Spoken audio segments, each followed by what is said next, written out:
Good evening and welcome to the Bromley Football Club End of Season Awards for the 2019-20 season in association with our good friends at Sarcoidosis UK. Big shout out to our friends over at Sarcoidosis. You can find out more about them or donate by visiting sarcoidosisuk.org/donate. My name is Matt Hall and I'm delighted to be your host for this evening, but I'm not alone. I'm delighted to be joined by the entire first team squad and management tonight. Give us a wave, guys. Great to see so many of those faces that all of us I know have missed very, very much. Dave Winfield's here as well. Good evening, Dave. We're starting to see some more of the faces pop up on our screen now. Once again, great to see all of you. Thank you so much for joining us tonight. Cheers to you too, Jack. Right, kicking off tonight's awards, we're going to be joined by our first guest of the evening, and he's going to be joining us a few times, so don't worry if you've missed him. I know I have for sure. And that's Neil Smith, ladies and gentlemen. Good evening, Neil. Just waiting there to be connected to Neil. I can see him. Good evening, Neil. All good. You okay? Yes, very well, thank you, Neil. Must be missing football just like us all. I'm missing the football like the players are missing their razors at the moment, looking at that. I've never seen so many beards. Yeah, I'm a hillbilly. Got to be honest, if you saw some of those haircuts coming into the dressing room, I'm sure you'd be getting your razor out. Wow. I know my Barnett's looking a bit dodgy, but, you know, they win on all accounts on that side of things. Neil, we're going to hear from you in more depth later on, but just a message to everybody who's tuning in at the moment. We'll get your general message to the fans later, but just a quick hello to everyone from you, if you will. Hi, guys. And again, thank you so much for tuning in and watching. You know, we wanted to give you something to end the season with in a positive, and I think the players deserve a resounding round off. You know, they've worked hard this season, so whoever the winners are tonight, they thoroughly deserve it. And I know, Neil, we're all very excited to see and hear who those winners are. Thank you for joining us. And we're going to catch you again very shortly. I'm absolutely delighted now to be joined by Bromley Football Club Chairman, Robin Stanton-Gleaves. Good evening, Robin. Hi, Matt. Robin, first of all, obviously not the ideal situation at the moment, but great to see everybody gathering virtually for this award ceremony. Yeah. Good evening, everybody. Players, nice to see you, and good evening to all the spectators that have tuned in this evening. Matt, how many people are you expecting to tune in? Well, I can tell you now, Robin, we're just shy of 270 at the moment, and obviously that number will go up and down during the ceremony. So fantastic numbers. Thank you to all of you who are tuning in. Don't forget to share with your friends, family, and fellow supporters. Robin, if I may ask for your thoughts on the season in general, and obviously the recent action taken by the National League. Yeah, I think if I talk about the season first, from my point of view, and this is my point of view, it was an outstanding start to the season. I think for the first time as a football club, we put our heads together, got some money out of our pockets, and decided to put a bunch of players together and give Smudge and his management team every opportunity to have a go at the playoffs. As we all know, the start of the season was superb. And we had a big turning point at Yeovil, one of the games I wasn't able to get to. But we lost a goalkeeper and probably a centre-half during that game, which I think was a bit of a turning point on the playing side of life. And then, obviously, results fluctuated between now and then. When the season came to the end, I still believed with the running of games that we had, that a playoff place was in the offing. And that was our target at the start of the season.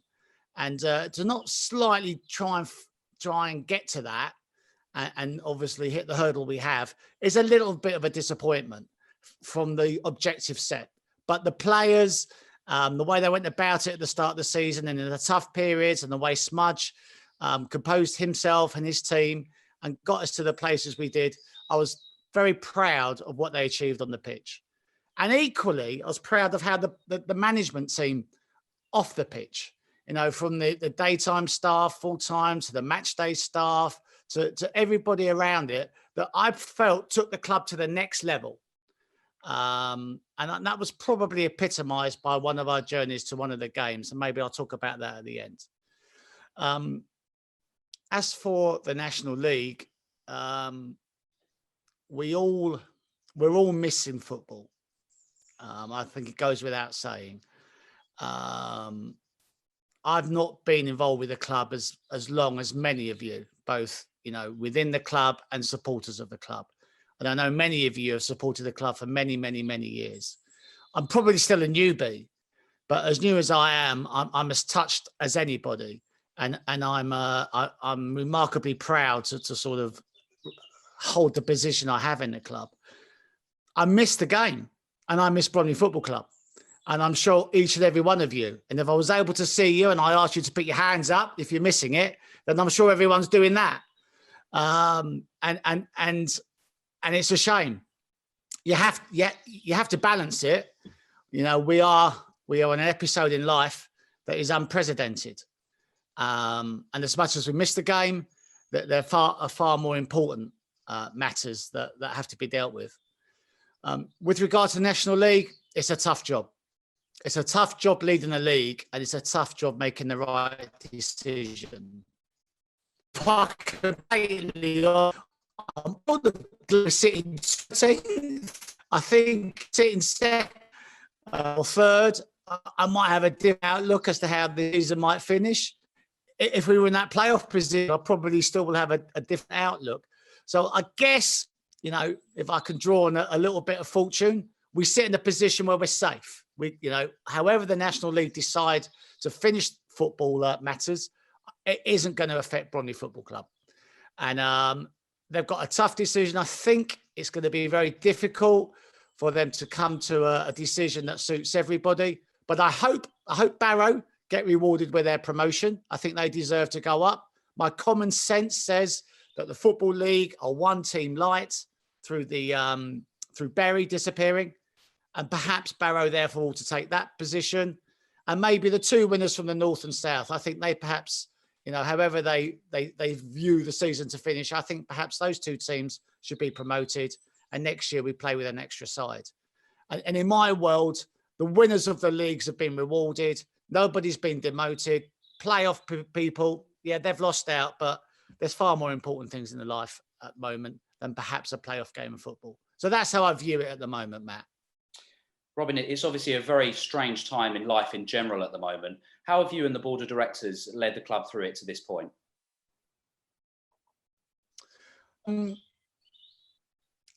first and foremost, I think what we've done is we've followed the government guidelines. I think the government have been clear in their instructions and how they've operated during this pandemic. And as a football club, we've done that. We've made some decisions we've been able to.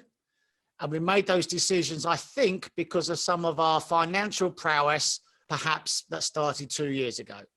And it's allowed us to, maintain the employment of everybody as I sit here today. I think we've got some tough decisions coming down the line. Whenever football starts, none of us know. And of course, we can't generate any revenue until football starts. So I think we've still got some tough decisions to go. But as I sit here today, as I talk to you all, we're in a great place. I have to say that whilst acknowledging some of our sponsors. And one of our particular sponsors who's sponsored tonight as well, that individual's been outstanding.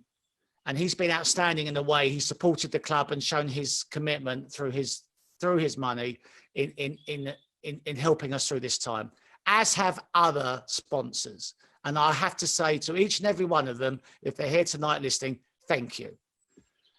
Keep it going, because we might need it. I'm not sure when football's going to return, but I hope it does very soon. As far as yourself, Matt and Jeff, and the way you're keeping the profile of the football club going, the way you're replaying games, the way you're trying to show a little bit of Bromley Football Club back to all you spectators, I think you're doing a super job. And I thank you for that as well. Thank you very much, Robin, for your comments. Very much appreciated. Well, what's your message to supporters, Robin, many of whom will be uncertain about how things in football are going to change?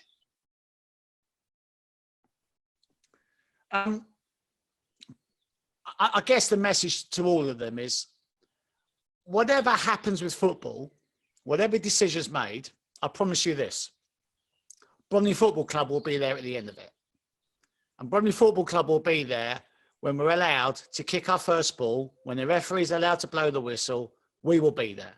And we will be there with a set of players, an infrastructure in place, and compete again for that title of the National League.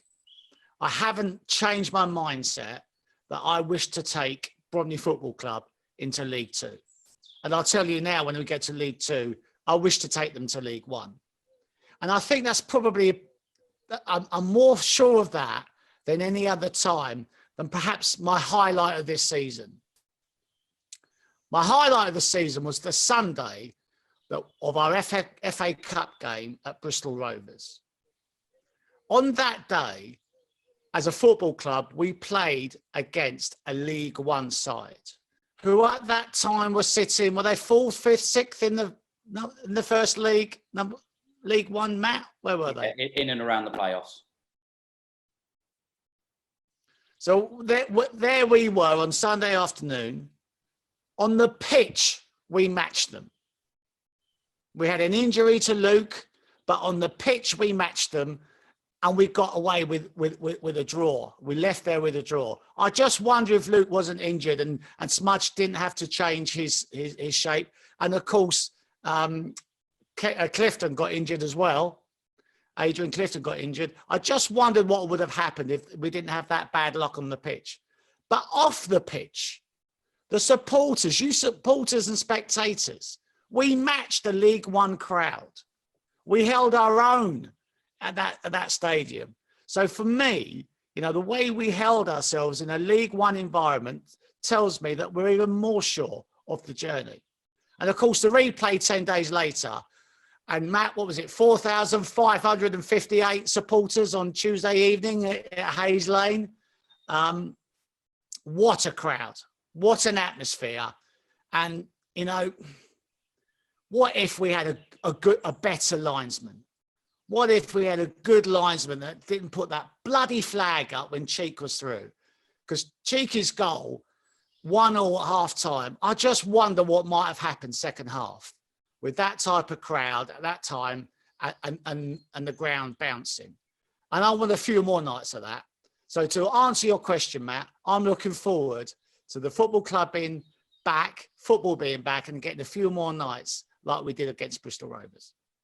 Robin, we all look forward to those greatly. Thank you so much for joining us tonight. It's been an absolute pleasure. Hope you enjoyed the rest of the ceremony. Okay, now moving on to the awards for tonight. We've got something a bit different in store for you, first of all. This year, we've decided to integrate our Academy Awards in with the first team as well. And we've got a guest speaker to introduce those, 2 guest speakers, actually. And the first of those is going to be Mark Hammond, the Academy Director. Good evening, Mark. Good evening, Matt. Mark, great to see you, and looking smart with the tie. Absolutely loving that. Mark, we seem to keep saying it year on year. It's been another great year for the Academy. Yeah, it's been phenomenal. We're growing strength from strength. It's been a tough and testing time, but at the moment, all well considering, still in contact with the management and Smudger and Dunny every day, and Ben May. He set them their social distancing programs, under 12s right the way through to the 23s, and there's some really impressive data that's filtering through. Sometimes and reps that will probably push the first team guys. So look, my message to the guys: keep up with those training programs and schedules, and it'll only put you in good stead for when we return. Mark, as I've mentioned just a few moments ago, we decided to integrate the awards this year with the first team awards, something which must be very rewarding for those who are going to be picking up one of them. Yes. Before I start, I would really like to take note and thank all of the Academy staff. We're still operating under remote measures. It's kind of when the news of lockdown filtered through, every staff member has stepped up and not only helped design and deliver a remote education platform, but it's going to support the sustainability for the players, but also for the Academy. So yes, listen, I want to just thank, the education staff, the coaching staff, the administrative staff, everybody. I think in COVID-19 language, I think, you know, those guys have been the front line for the club at the moment, and they're working tirelessly behind in the background, just helping the support and welfare of our current academy, giving them direction, support, like I say, and just hope for the return. I've spoken with the National League. They've given me guidance on September and told me, Hamo, look, just aim for September. So fingers crossed, you know, we can get everybody back, plus the new recruits through the door, and start the season on a positive. And we've seen so much progress, as I've been alluding to there, Mark, with regards to the closeness of the first team in the academy, and actually a number of the academy players who've been training with the first team this season, looking to catch Neil Smith's eye, and some of which have done so.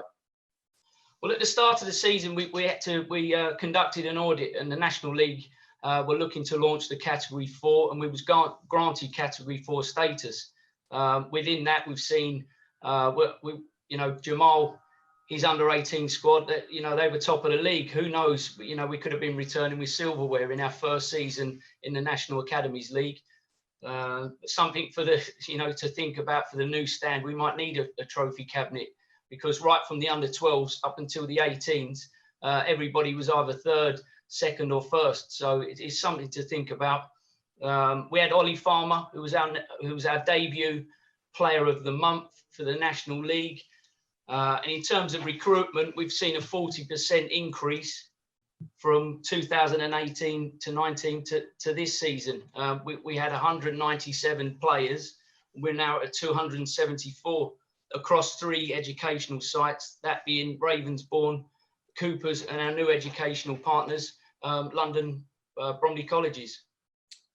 Mark, that recruitment process, I guess, must have been hindered by what's going on recently. How are you coping with that? Back-to-back Zoom.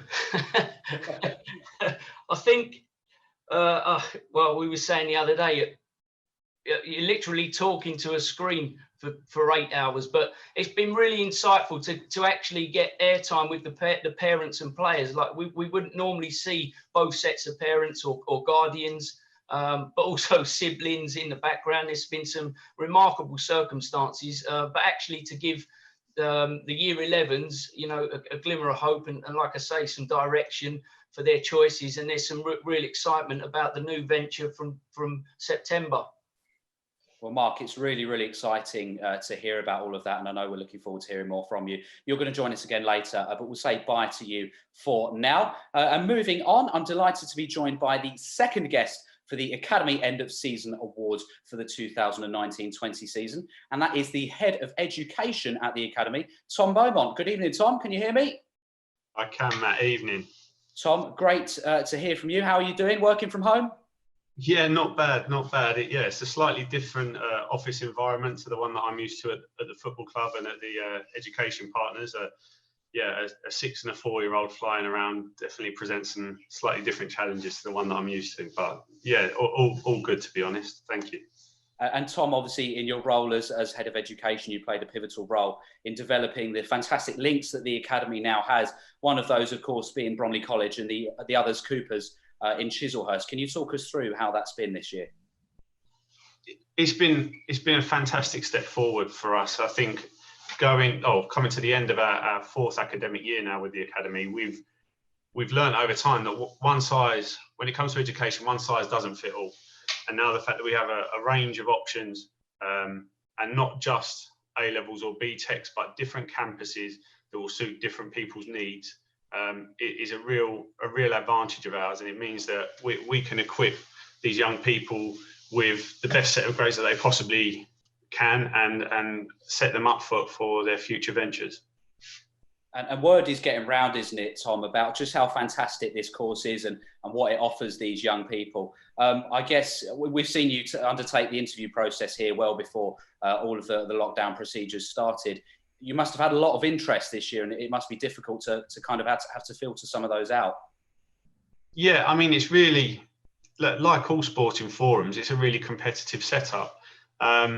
I think, if I'm honest, we want good footballers, but we're just as just as excited about working with good people, good young people that will go on to be good citizens and represent the football club in the local community all round. So yeah, as much as football is really, really important and their ability on the pitch, who they are off of it is what plays a big factor in these interview processes. But it's going very well so far, and as Mark alluded to already, we're actually spending more time with each individual because even though it's remote, we're actually spending more time, which is a nice change. Whilst it's time consuming, it's nice to get to know these people a little better.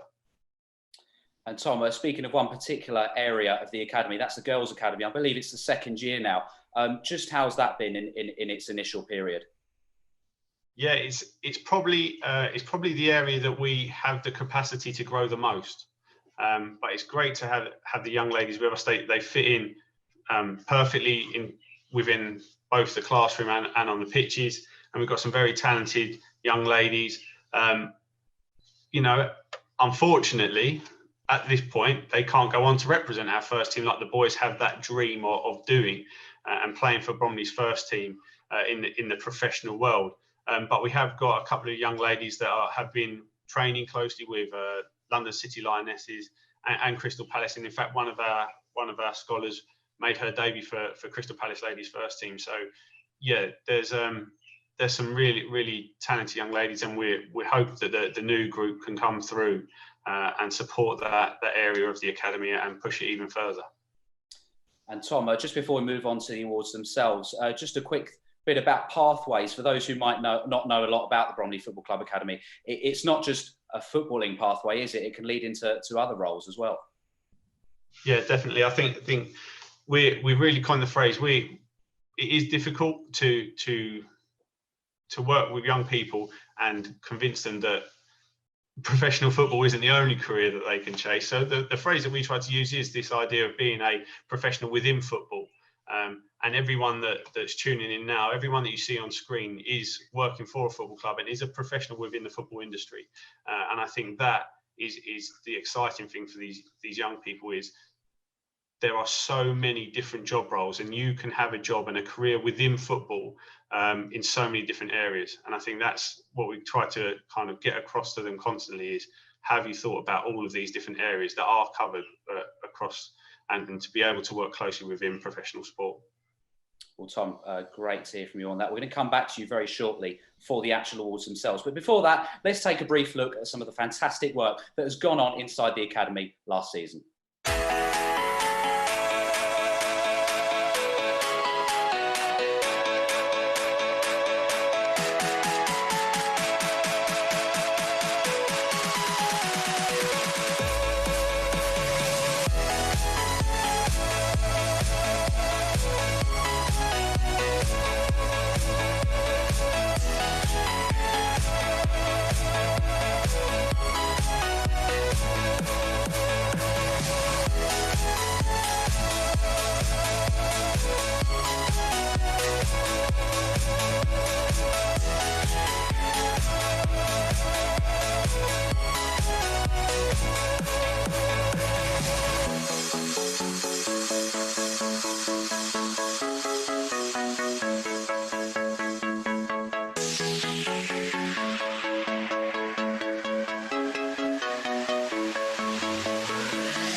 Some absolutely fantastic strikes there. Really, really good to see. Thank you to the guys in the media team for putting that together. Tom, hopefully you can still hear me. Yeah, I've got you loud and clear, Matt. So Tom, just before we actually go on to the awards themselves, can you tell us about the process, how the process has been in nominating these awards and just how they're going to be distributed? Yeah, so we've got 2 awards for each of the squads, both in our youth academy and through the under-18 academy. The opportunity to get recognition both from your peers and your fellow players, but also your coach. So a coach's award, which was selected by the lead coach for each squad, and then a player's player, which was where the votes came from the players themselves. Tom, thank you very much for that. And if you'd like to take it away and give us this year's lucky winners. Thank you. So I'll work from our oldest squads down. So our under-23s coaches player was Jude Arthurs, and the players player was DeJohn Spencer. Our premier team in the academy, the 2.1s, the coaches player was Jamie Watson, and the players player was John Adebiyi. The 2.2 squad, coaches player was Lewis Bird, and the players player was Rahman Ajibola. 2.3s, the coaches player was Michael Freeman, and the players player was Stefan Anekwe.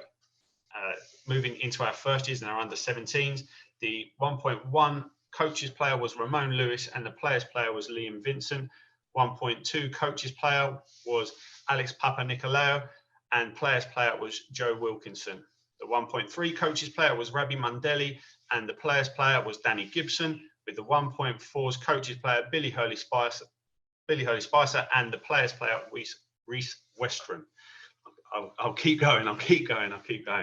The A-level academy player was Javin Carpenter, and the players player was Josh Mbata. The girls academy coaches player was Ellie Cole, and the players player was Ellie Rivers. The Coopers academy coaches player was Timmy Padonu, and the players player was Adam Bennett. The youth academy, moving down to our younger age groups now, the under 16 coaches player was Aaron Reba, and the players player was Tom Uden. The under 15 coaches player was Charlie Bauer, and the players player was Stanley Mills. The under 14s coaches player was Olele, and the players player was George Penn. The under 13 coaches player was Harry Haynes, and the players player was Rashard Drysdale. And finally, the under 12s coaches player was Theo Lancaster, and the players player was Theo Alton. And breathe, Tom. Thank you so much for joining us tonight. Really, really appreciate your time and for giving us that fantastic insight into what goes on with the academy. Stay safe. Thank you.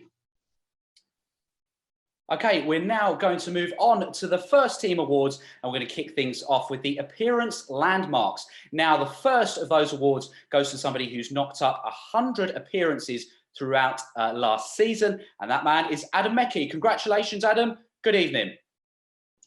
Just trying to connect Adam Mekki. Adam, can you hear me? Yeah, all good. Fantastic, Adam. Great to see you. 100 appearances for Bromley Football Club. Must be delighted. Yeah, I didn't realise it was. Didn't realise it was that many, but yeah, glad to hit a nice landmark there, and yeah, hope everyone is staying safe in these tough times, and yeah, 100 not out.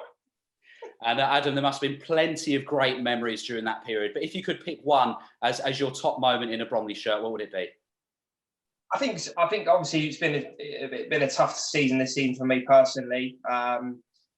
You know, coming off the back of the injury, just trying to pick up form and get games where I can when the boys are flying. So I think for me the highlight was probably, you know, starting the game and scoring in that 5-0 win. And I think that really was a highlight and one that I look back on this season with great fondness.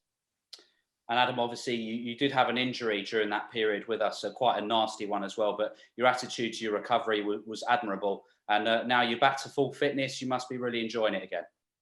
Yeah, loving life, being fully fit, locked in. Can't do much, but yeah, no, staying fit. Happy to you know, get some games under my belt this season and get over what was a really tough time in my life and my career. So I'm happy the worst is hopefully behind me, and I need to look forwards now. And Adam, obviously you received so much support from the fans during that period. And when you came back, I remember your first game back, it was like a homecoming. What was your message to those supporters who backed you all the way? Yeah, I think, do you know what? I spent a lot of time, you know, the back end of last season and parts of this season as well, where I've been sat next to the fans. So, you know, to get words of praise and to hear them say sort of, you know, when are you back, how are you getting on, and just, you know, taking the time out to find out what's going on with me. I think it's really, you know, it gives you that extra bit of momentum, you know, extra bit of desire to get back out there, because, you know, it's nice that people do care and people want you to do well and want you to succeed. And I think that's something that's really helped. Adam, it's great to see you. Just one more question. Looking at the haircut, is the hairband making a return anytime soon? You know what? You know, I've been taught. I got nominated a couple of times to shave it, and I was tempted, but I thought I did enjoy having the hairband and the long hair. So at the moment, the hairband's winning. So yeah, next time you see me, I might have it in a ponytail or have it in a hairband. Can't wait for that, Adam. Thank you so much for joining us tonight. And congratulations on reaching over 100 appearances for Bromley Football Club. It's great to see you and hear from you. Another appearance landmark is up next, and that goes to somebody who's made 150 appearances throughout the course of last season, and that man is Jordan Higgs. Good evening, Jordan. Can you hear me? Hello. Hello, Jordan. How are you? Hi, I'm good, thank you. Fantastic. Thank you, Jordan. It's great to see you. 150 appearances for Bromley Football Club. What's your reaction? Yeah, obviously, I come through the youth, obviously, and that was the goal was always to play in the first team. And to reach 150 games is obviously, that's a proud moment for me. And when you joined that Bromley Football Club Academy all those years ago, did you see yourself knocking up such a fantastic figure with the first team? To be honest, no, but obviously I worked hard, and to achieve that, yeah, I'm really proud. And somebody you've been working with for all of those years is obviously the manager, Neil Smith. How great has it been to have been nurtured by him? Yeah, it's been brilliant. Obviously, I've got to give thanks to him for giving me the chance at the beginning, and he's helped to develop me. So yeah, thanks to him. And just finally, Jordan, to any young boy or girl as well who's thinking of joining the Bromley Football Club Academy, what would your message to them be? Yeah, to do it. Obviously, I managed to make it through to the first team. Hopefully, if you work hard and they join, they can hopefully do the same. Well, Jordan, it's been absolutely brilliant to hear from you. Congratulations once again, and take care. Cheers, thanks. Okay, now moving on to the top goal scorer award. And no surprises, we're not giving out any prizes for guessing this one. The top goal scorer award this year is going to be presented by Neil Smith. So hopefully we've got Neil back in the room with us now. Neil, can you hear me? I'm there. You there? Fantastic, Neil. Great to see you once again. Obviously, the top goal scorer this year, as I've just been saying, no prizes for guessing who it is. But if you'd like to tell us a little bit about that person and then give us the name of our lucky winner. Of course. And the winner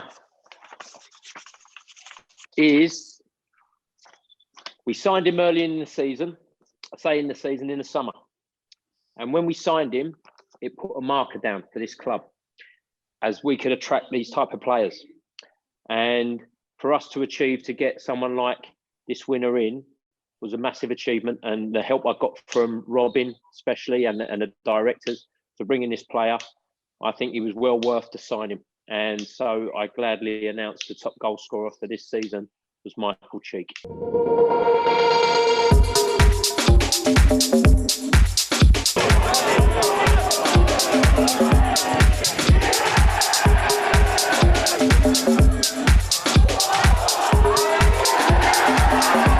Coulson with a tricky ball into the box, flicks on by Cheek, and it's a brilliant goal. Plays a ball through to Cheek, he can take it down here, he'll do well. Cheek with a great shot, and it's in!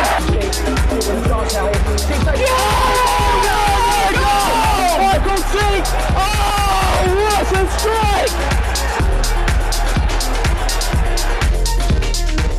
And great, absolutely brilliant to look back on some of those memorable strikes from the 2019-20 season. Hopefully now we should be joined on the line by the man himself, Mr. Michael Cheek. Michael, can you hear me? How you doing? You all right?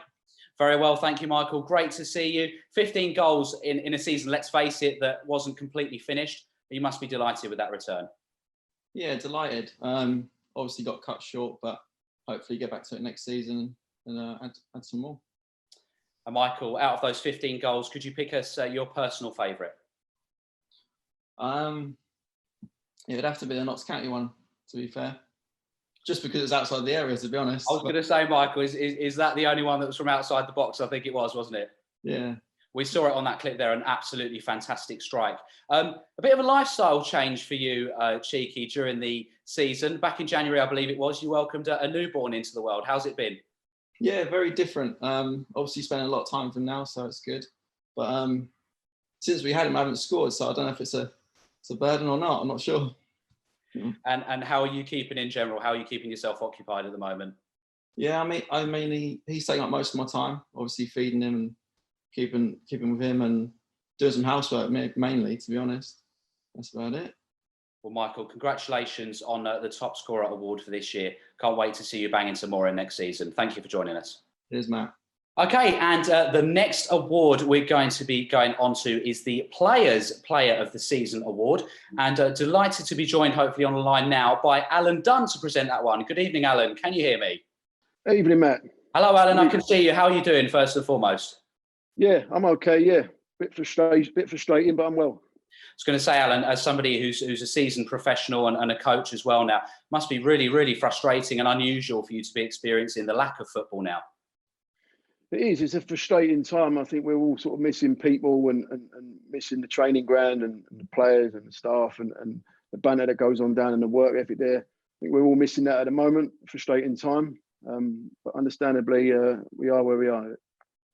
And we know that the team management at Bromley Football Club is a very joined up thing and a joined up process. It must be really difficult to try and plan for next season when, let's face it, we don't know when that's going to be. Difficult, yeah. We're at the moment, we've got a lot of time, so we're looking back, analysing the season, going back over certain games, putting data together, watching where we can improve for next year. And that's all we can do really with the time we've got. It's a very difficult time. No one has an exact date. No one knows when we'll be back. But when we do come back, we have to be prepared for that, to be stronger and be ready for the season when it does come. And Alan, as someone who's spent many years with Millwall and now obviously with your local club, Bromley, how's the progression of the club on and off the field been since you joined us? Yeah, I think it's been my fourth season, I think 3.5 years. We've come a long way, and I think when I first joined here, the chairman and Neil and the board wanted to make improvements every year, and they wanted to get in the league, but they wanted to each year improve. And I think we are improving as a club each year, and that tells you by the fans that are growing, the players we're getting in, the performances, and the club as a whole, the brand and the whole thing is going only one way, and that's great to be part of as a coach. And Alan, we've heard obviously Robin's favourite moment of the season. Doesn't necessarily have to be something on the pitch, but what's your best memory of the campaign just gone? For me, lots of good memories. The start was brilliant. To be up there at the start and to be top of the league, I think for the short period we were was fantastic for that short period. Lots of good memories and things to work on. But no, I think being in the top six for a long period of the season was brilliant for the club and ourselves to get a taste of that success and to be in there and to want that back again is something that I think will be a highlight for my season.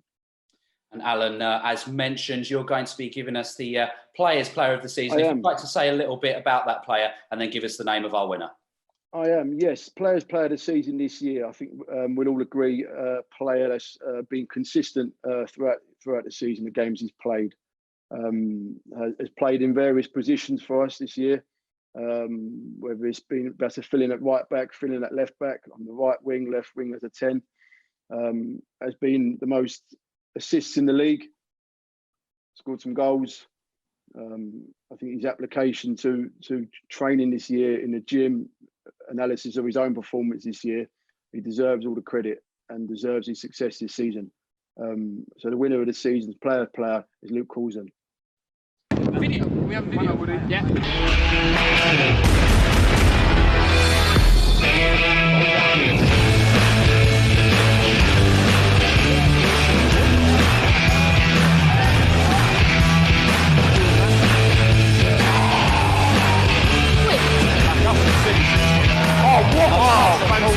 And Bromley go 2-0 up with just 7 minutes left on the clock. Fantastic work goal. Brilliant play from Michael Sheep. Frankie Raymond and Rico Fairchild. And Luke Coulson is there at the back post to apply the finishing touch. So the Players Player of the Season is Luke Coulson, and hopefully I'm joined on the line now by Luke. Good evening, Luke. Can you hear me? Indeed, Matt. Yes. Great to have you on board, Luke. Congratulations. A coveted award coming from your peers, obviously. Yeah, absolutely. Obviously, nobody told me it was coming, so obviously that's special. And it's a great bunch of boys. It's a great bunch of people to have around the dressing room. So yeah, it means a lot. And as Alan mentioned there, you've played in numerous positions and had numerous roles this season. How have you felt of your own development as a player? Yeah, I think working with the staff, obviously, it's been brilliant. I think, players like Kizzy getting a bit worried that I might have nicked his right back slot for a little while. But yeah, obviously you get injuries throughout the season, and you just got to play where you need it sometimes. And let's talk about those players. I mean, we seem to say it year in, year out, but Neil just has a knack for building really tight-knit squads, doesn't he? And this is certainly no exception. Yeah, I think you get a sense of it in pre-season. Obviously all the boys meet for the first time, and you get a real kind of collective sense of what's going to go on throughout the season. And I think we built a very strong relationship through those 6 weeks. And I think, the start of the season we had, I think that really showed. And Luke, a highlight on a personal level for yourself this season? I think getting my first goal of the season, because it took a little while. Came at one of my old clubs as well. So I think just getting that first goal of the season. Well, Luke, congratulations. You are the Players' Player of the Year for the 2019-20 season. Congratulations. Thank you very much, Matt. Next award to come is the Management Team Player of the Season. And I'm trying to welcome back Mark Hammond into the room now, if you can hear me. Mark, are you back with us? Hi, Matt. Hello, Mark. Hello. Let's talk about this award in general first. Must have been a difficult decision, first and foremost. And was it a unanimous one, or were the votes split? Yeah, it was a unanimous decision. Like I say, for all the academy players watching, this player possesses, all the characteristics and qualities that you need. He's respectful. He's immersed in the whole club. He does extra hours. He's first in. He's polite, friendly, but he's got a solid work ethic. Embraces critical feedback. He's forever wanting to know how to improve. And I'll take you back to when we first started after the game against Chorley. I remember sitting in a room with Billy Bingham, Rico Hackett Fairchild, and 4 other players. And one of them, and they were just saying, look, what do I need to do to stay in the team? And what do I need to do to improve? And he's just taken that week by week, and he's just developed a consistency within his performances, and he's built a determination around his training and his performances. Thank you very much for that summary, Mark. If you'd like to give us the name of this year's winner. This year's winner of the Management Award is Luke Coulson. Back up in the city since Oh, what? Oh,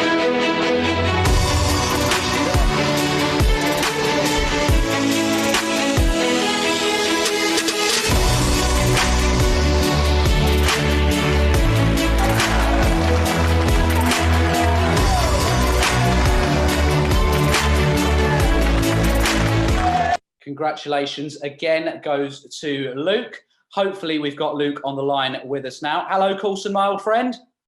Hello, back again. Yes, 2 in 2. How do you feel? Yeah, I mean, that's great. I said player's player always means a lot coming from the people that you're training with and obviously you're trying to improve with, but it's also great to be recognised, obviously, by the staff. And let's face it, Luke, these coaching staff are people that you look up to and aspire to be like in terms of the fact that you've now undertaken a lot of coaching experience this season within the youth teams and gained a qualification in that as well.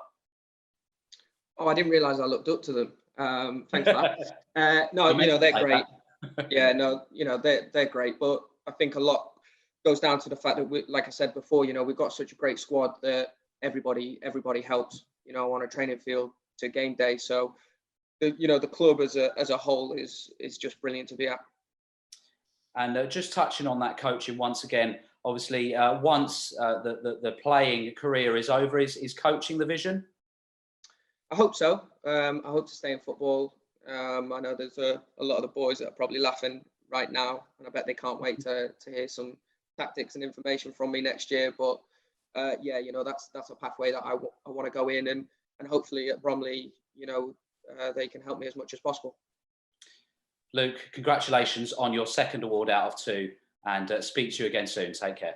Thank you. Now, ladies and gentlemen, comes the moment that you've all been waiting for. And of course, that's the Supporters Player of the Year award. Now, let me just discuss this briefly before we go to our winner.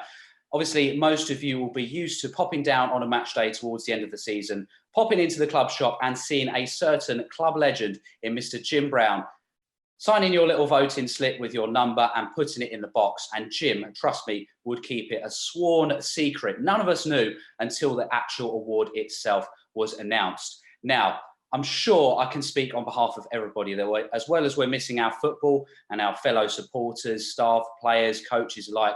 We are very much missing Jim Brown. But due to the wonders of modern technology, we should have Jim on the line with us now to present the award. Jim, good evening. Good evening, Matt. Can you hear me? Yes, I can hear you loud and clear, Jim, and it's absolutely fantastic to hear you, let me tell you. Obviously, a lot of supporters will be looking to hear how you're doing recently. Yeah, well, first of all, thank you for your very, very kind comments. I do miss you all dearly. You know, as Jerry Dolke always said, it's a family club, and it feels like a family, and you miss everyone so much. So I say that with a heavy heart. But anyway, yeah, I'm not too bad. I have my good days and bad days. I'm still waiting for a very important hospital appointment, which was stopped short just before the outbreak of the coronavirus. But that's all going forward. So it's all in hand, and yeah, I mean, I'm trying. I've got my physios, and trying to do the best I can. And Jim, if I may, obviously you missed a fair chunk of last season, but when you were able to make that return, and I know that we were all behind you every step of the way, we were absolutely made up to see you return. It must have been very emotional to go back into the club shop on a match day for the first time. Oh, terribly, terribly. I mean, to see some of the my regular customers looking at me as they came into the shop, I thought they had a vision, you know. It was they couldn't believe I was there, but it was so nice to catch up with the fans who you know, not always bought items, but I shall forgive them.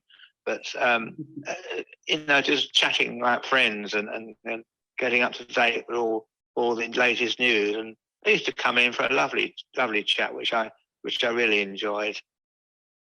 Well, Jim, it's fantastic to have you on the line now, let me say that. Just before we go to the winner, Jim, it's obviously not the type of vote that we'd normally do. We have had a very, very high number of votes. Obviously, we did come to you to get your blessing, but just a quick message to the supporters, Jim, who've cast their votes. Yeah, I mean, it's obviously a bit different this year. I've been running that side of the sort of voting by paper, a bit old-fashioned these days, I suppose. But it was a bit of fun. But as you said at the start, no one knew the winner except me and my wife, and it was a top secret. People used to try and get it out of me, but no way. Yeah, it was a bit different this year, but fantastic. The number of voters took time to do it. It just shows you the interest still there for voting. Now, Jim, just before we go to the result itself, if you could, we're going to keep you on the line after this. So if you could say a quick few words about the winner and then give us the name. And then, like I say, we're going to keep you on the line so that you can congratulate this year's winner. Yeah, sure. So if you wouldn't mind saying a few words, Jim, about this year's winner for us. Okay. Well, I didn't have any hesitation in my mind who was going to be. You know, he's like a dynamo. It never stops running. Always looking for, you know, that pass. Always looking for passing to a forward. In and out of defence. It must be a defender's nightmare to play against him. But he did it always with a smile on his face, and you know, he's a fantastic person. And I'm so pleased, you know, everyone's decided that he's the one for this year's Supporters Player of the Year, and I'm sure that he'll win many more in the future.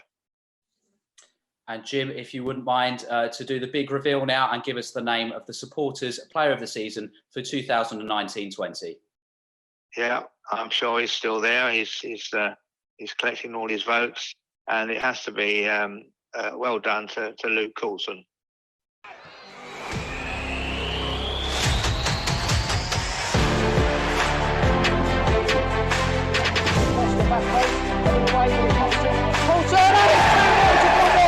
Luke Coulson with the goal that he deserved all game long.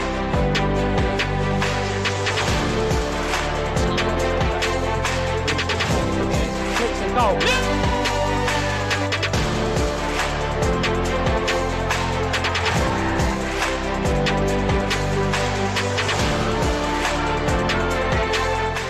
Well, congratulations goes to Luke there. We should still have Jim Brown on the line, and we should be being joined by Luke Coulson now as well. Jim and Luke, can you hear me? Yeah, I can hear you, Matt. We got Jim? You there, Luke? I am now, yeah. Luke and Jim, I'm just going to take a back seat for a moment. Jim, if you'd like to congratulate Luke personally on winning this award. Yeah, I certainly will. Always running these supporters voting, I think well ahead in the season. I wonder who's going to win it. Who's going to win it this season? But I mean, really, even halfway through the season, I thought it's only going to be one winner. You continued your form, Luke, throughout the season, and always looking for that pass to make. As I said earlier, he must be a defender's nightmare. You always play with a smile on your face, quite honestly. And I'm really pleased you won it, Luke. Thank you ever so much, Jim. That means a lot. I try and play with a smile on my face. It's not so much that in training, but no, again, that means a lot. And to obviously win all three, that's something that I'll cherish. Yeah, well, that speaks volumes, doesn't it? Speaks volumes. And I just wish our season would start soon. I'm missing it so much. Like I lost my legs, quite honestly. It'll come anyway. We'll be back watching again. Yeah, no, we're all feeling the same way, and the boys are obviously still doing all their training, and we're talking all the time. And we can't wait to be back out there as well. So hopefully it won't be too long. Yeah. Well, anyway, Luke, well done. Have a drink on me, and enjoy your evening. Thank you very much. And Luke, if I can just grab you quickly before you go, if you don't disappear, a hat trick, 3 and 3. You must be absolutely thrilled with that. Yeah, like I said, that means a lot to. Especially, like I said, from a player's point of view and a staff point of view, and it's obviously the fans that travel up and down the country to watch us play, and support us in games like Barrow away and places like that where you don't expect anybody to turn up. So yeah, that means a lot. But again, I'd like to revert back to the my teammates and the whole squad who've been amazing throughout the whole year to not only play with, but also, just to be a part with in and around the dressing room.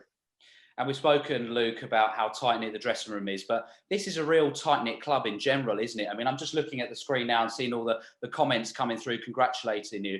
From supporters to staff to players, everybody, it's a family, isn't it? Yeah, absolutely. I've got to give a special mention to my car school. We've been doing a lot out of season as well, and it just, I think as a group, we've really come together, and I think in times like this, with everything going on, it's needed more than ever. Well, Luke, an astonishing achievement, grabbing the 3 awards. Congratulations to you, thoroughly deserved. Take care and stay safe. Thank you. You too. Okay, and that is it for the actual awards themselves for the 2019-20 season. So a huge congratulations to everybody who's received one of those. However, we're not quite done yet. I'd like to be joined again by Neil Smith, if possible. Neil, can you hear me? Here we go. Neil's just coming through I now. can. Loud and clear, Neil? Yeah. I'm all good. Thank you. Fantastic, Neil. So let's have a little post-season debrief, and obviously start by the fact that it hasn't finished as any of us would have envisaged. No, look, Robin said it. I think at the start of the season, we had to bring a load of players in at the start of the season. Your Chris Bush, your Cheekies, Kizzy. These were outstanding players. Billy Bingham's, to come in with the players that we already had here. Your Frankie Raymonds, your George Porters. And I think it was to try and blend them and get them to work together as soon as we can. And I think pre-season, the 6 weeks, with the help of Ben May, Alan Dunn, amazing. We got these boys gelling straight away. And, it was a big ask for them. To get off to the start we had was phenomenal. We went surely away and we come back with a draw. And I think people were querying, we only went up there and got a draw and we should be beating them, blah, blah, blah. We then went and beat, Ebbsfleet, our first home game, and then just went on, and in that first sort of run of games, to beat the teams that we did, your Notts counties at home, it just sent out a message. And I thoroughly enjoyed every minute of it. And, I think that, all the players, and I think Luke Coulson, epitomised our changing room, our player work ethic. But I think he said it. Without those players, he can't perform like he did. You had Rico one side, you had Cheeky up front. Obviously, George Porter very early on. Unfortunately, we lost to unforeseen circumstances. The two midfield players in Billy and Frankie Raymond. We had a good squad of players. Obviously, signing Mark Cousins as well was a massive coup for the club as well. An experienced goalkeeper like himself. Sam Wood already in there, and with your Jack Hollands, your captain. It was a good squad of players that worked hard through that 6 weeks, and to get off to the start we did, I don't think anyone saw it. I don't think anyone saw it but the players and the management team. So and it was just a shame that we couldn't carry it on towards the end. Robin said about the cup game against Bristol Rovers. We had 10 men when we scored that equaliser. Cliff was going on injured. Cliff was ready to go on, whether he liked it or not, to go into a wall or a corner for or against, because we needed that 11th player. As it happened, Chris Bush scores that equaliser right down in front of the supporters. And, you come away as if you'd won the cup. To then bring them at home again and play them at our place to a full capacity with a new stand. I don't think anyone's mentioned what that new stand brings to that club, to have that whole stand full up and people getting in there and supporting that team. It echoes out onto the pitch rather than going away from it. So, again, you see where this club wants to go. And we did. We got off to a great start. Obviously, lost a few players.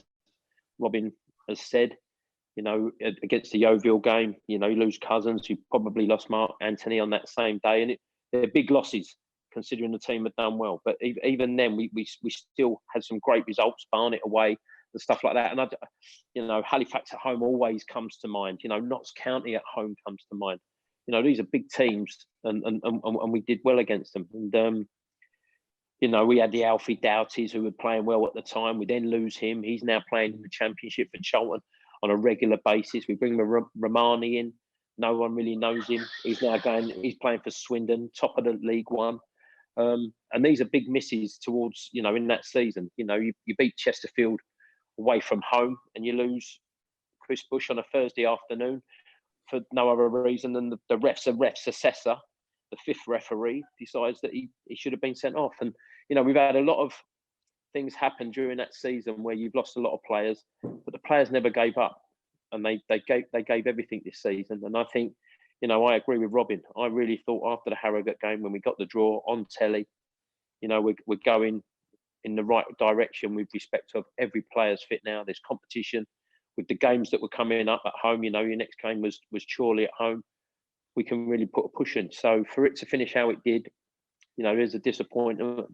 But at the same time, you've got to realise that there's bigger things in the world that's going on, and they're taking priorities. And Neil, it's important, isn't it, to note that tonight isn't just about those who've won awards. It's about every single member of the squad, whether they're still with us or not, have all contributed towards the achievements. Every one of them. I've said it. I have a tight squad. I have a small squad, but I try and get that team spirit with the help of my coaching staff. And I have to say a big mention to Mark Hammond. You know, you just heard it. He's the head of the academy. So for him to be the head of the academy that's doing so well with Tom Beaumont, with Danny Mills, you know, running that academy and then giving his all for the first team. You know, I can't ask for any more. To have someone I can phone up every day, I can ask his opinion, know he's going to be there, know he's going to support me.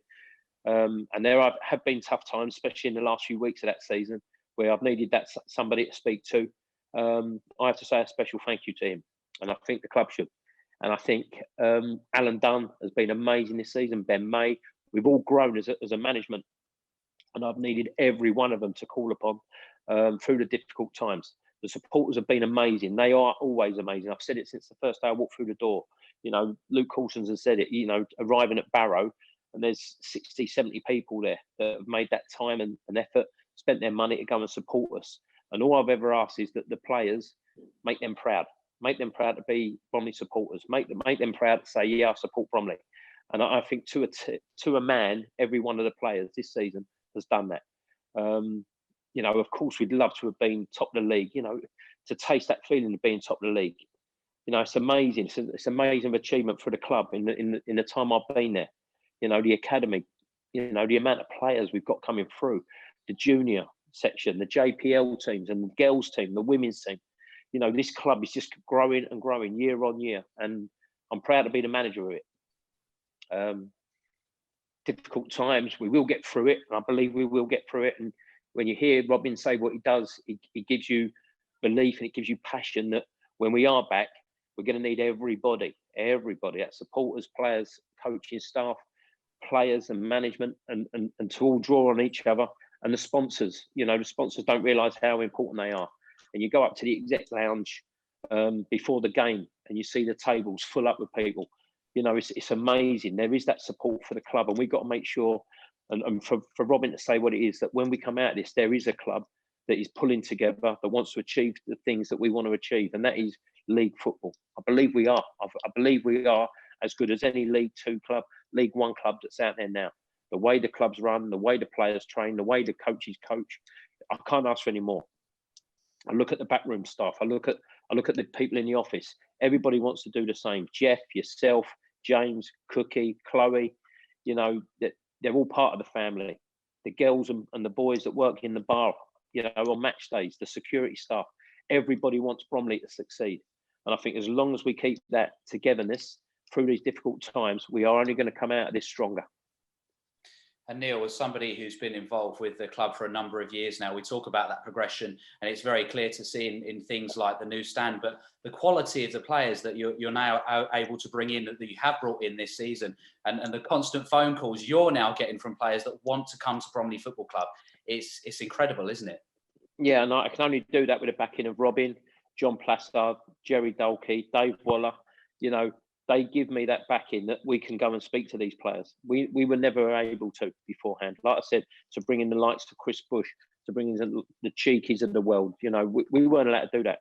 Bringing in Ben Williamson halfway through the season, you know, that was amazing. And then times gone by, we were having to bring in players that maybe were from the lower division to come up, but Kizzy was an established player. Kizzy has been phenomenal this season, and I think we'll grow from it. And I think now people will want to sign for Bromley. It's not for the money. It's not for the money. There's clubs that pay more money. What they're going to sign for is a club that looks after them. And I think at this moment in time, the way the directors and the board have looked after our players, I don't think there's anyone out there that does that. And I think in these times, that's when you find out about people. And I think people are now finding out how good this club is run, but how good you're looked after. You're well looked after. You know, I know Mekki and Jake Goodman, you know, bad injuries at the end of the season. The club looked after them. And they've, you know, and I go on cheek, you know, Mekki has come back and he's given his all, but he had the support of that football club in the bad times for him to come back. Jake Goodman, we probably knew he wouldn't be coming back until the end of the season, but the club stood by him because he got injured playing for this club. Not many clubs would do that. And we'll support them all the way through until they're either playing or they're fit enough to move on and play for another club. And I don't think many clubs give you that support.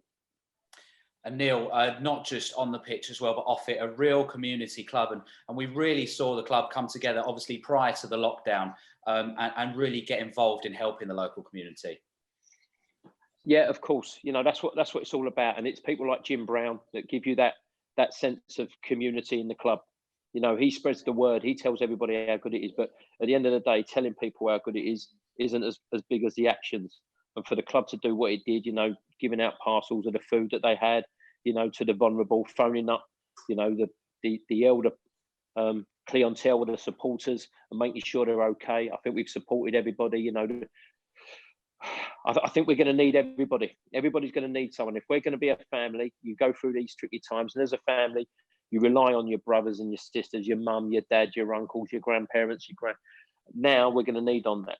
You know, people that come to this game and this club, you know, they come with their families. We want to make this a family club. We want everybody to come. It's not just the dad on his own. It's the dad, the son, the daughter, the mum, the grandparents, the nephews, the uncles. We want everybody to feel part of this club. And I think with the help of my staff, with the help of the board, with help of the supporters who have been amazing to a person, you know, there are difficult times and you might be getting the odd, you know, question about what you're doing and stuff like that. But I think on a whole, the supporters have backed my team, backed my players to the hill.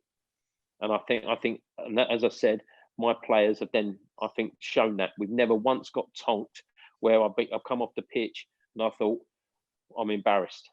My players give everything they have. And as long as they do that, we will be all right. And with Robin's statement tonight, you know, that gives this and myself heart that this club can go forward. There's not a lot of clubs at this moment in time that are probably in a position and a situation that we are in. And another thing that I think is special, Neil, and that I'd like to draw on, obviously yourself and Robin, both being born and bred in Bromley, it must make you even more proud of what's been achieved. You don't know, you know, I walk out, you know, the dustmen that are picking up your bins and, you know, all those NHS and the front line of the people, and you're proud of them. You know, how Bromley doing, I'm more concerned about them. But they're worried about is Bromley. And I think working and living in Bromley, you know how people will appreciate that club, and the club are now appreciating them. You know, our frontline workers are our supporters. We know we've got postmen. We know we've got delivery drivers. We know we've got teachers. We know we've got people that work in the NHS that come and support Bromley Football Club. We've got school teachers. It's our time now to support them and appreciate what they're doing. They need all this appreciation. It's great for the players. It's great for my club, and it is my club as the manager. But we appreciate them, and I think it's only right once this is over, we really, really, really do show our appreciation to our frontline workers and NHS that support Bromley Football Club when we're back. Absolutely, Neil. I'm sure we can all echo those thoughts. And finally, Neil, just an overarching message to all of the supporters who've backed your side throughout this season. Listen, I hope there are green shoots that are, you know, coming up, and we do see an end time when we can be back. But in the meantime, just stay safe, because I want as many Bromley supporters to stay safe, stay healthy, and come back for when we are back, that we can then join together and do what we want to do and what we achieved. And you've heard it today from Robin, who made a fantastic, you know, speech and outline of this club. We want to achieve league football. I want to be the manager to take the players to the next level, to take this club to the league with the help of Robin, which I've had since day one when he came in, you know, and Jerry and as I say, John and Dave Waller. That's what we want to achieve. But the biggest and most important thing is we achieve it by all being there come the end of this pandemic, when everybody's healthy and everybody's in a good place and in a good spirit, and we haven't lost too many, that we can come back and get back to enjoying life and enjoying football. Well, Neil, it's always fascinating to speak with and hear from you. Thank you so much for joining us tonight, and best wishes to yourself and your family. Thank you, and you, and to all the support. Well, a huge thank you to Neil for joining us there. And that's about all we've got time for. But just before we go, I'd like to once again mention our friends at Sarcoidosis UK. You can donate to them or find out more by visiting sarcoidosisuk.org/donate. And I do realise that's not the easiest word to spell, so it should be appearing on your screen right now, just in case you would like to support them. They've been fantastic working with the club throughout this season. Right, just before we do pop off, I'd like to thank all of the players and staff for joining us tonight, and of course all of you supporters. We're going to give them a wave bye-bye now. We've got them all on the screen. I can see Luke. Thank you, Luke, for joining us. Jack Holland, Billy Bingham's there as well. Josh Rees, Frankie Raymond. Thank you all so much for joining us tonight. Congratulations on the season. I can see Dave Winfield as well. Thank you very much. And of course, Neil and the management team. I think Jake Goodman's on there as well. We've got Mark Cousins. Thank you all so much for the parts that you've had to play in this season. And of course, those of you who've been with us before in the history of this club as well. You've all had such a big part to play. Thank you so much. We've got Alan Dunn here as well. Great to hear from him tonight. And once again, the biggest thank you of all goes to each and every one of you who's tuned in tonight. I'm just looking at the stats now, and we've had well over 300 people tuned in for a vast majority of this stream. So thank you all so much for watching tonight. Thank you for your endless and unwavering support throughout the season. A reminder that this is going to be available as a video after tonight. So if you've had friends or family or fellow supporters that haven't been able to watch, you can share it with them. Thank you all so much. And we don't know when we're going to be back, but when we are, we're going to be here, and we're going to need each and every one of you more than ever. Thank you so much from me once again, and from all of us at Bromley Football Club. Once again, a huge thank you to Jeff, James and Ronan on the tech side tonight, making sure that everything's run as smoothly as it has. Take care, everybody. Stay safe, and we'll see you soon.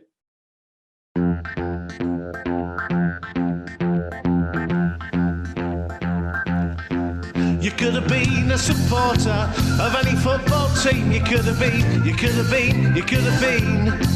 You could have been following the champions of the Champions League. You could have been, you could have been, you could have been. What's all this stuff you're giving us?